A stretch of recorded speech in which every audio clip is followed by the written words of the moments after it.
St. Mary's Perryville winds up this week of chamber music concerts with a theatrical concert or musical theater, Dear Father, about Mozart and his father, with the Bridge Quartet and actor Christopher Kent, who specializes in just this sort of work.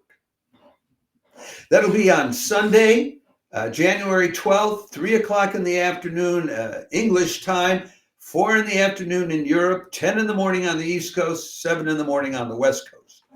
Uh, the, the Bridge Quartet will be playing in this concert 3 quartets by Mozart. Quartet number 4 in C, quartet number 15 in D minor, and quartet number 23 in F. That's Kerschel number 157, Kerschel number 421, and Kerschel number 590. Although the third of these, that quartet number 23 in F, they will only be playing the finale.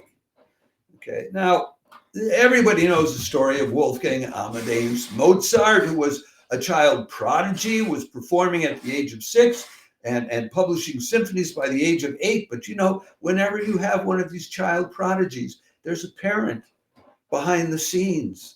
I mean, this is an old story.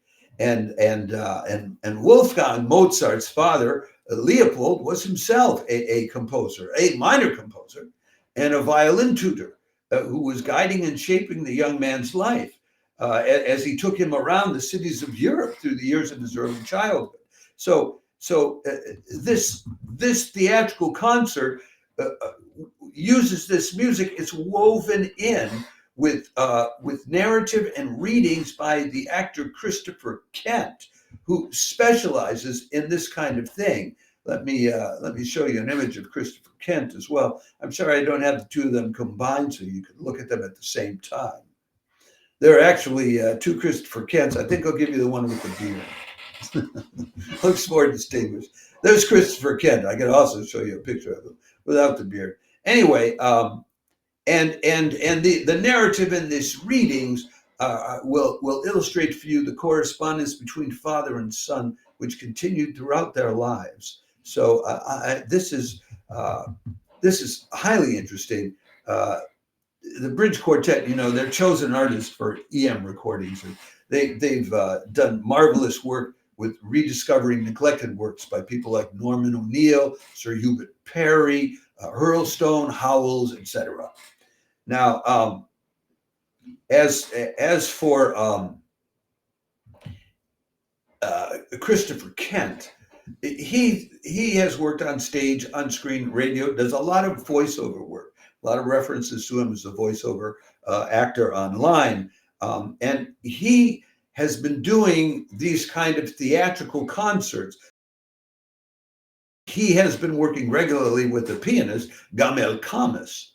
And they have created a series of these kind of story things, which have been very successful. One of them is called Never Such Innocence, which is described by BBC Radio as, quote, an incredibly moving performance. And they have a new production, which was also performed at St. Mary's Perryvale live stream during the fall. It's called Shakespeare's Venus and Adonis. And that's going to be the opening concert of the Shakespeare and Music Festival in Stratford-on-Avon in May 2025. So this should be, if you're interested in more theatrical sorts of live streams, we're very happy that this is one, because I'd like to see a lot more theater being live streamed.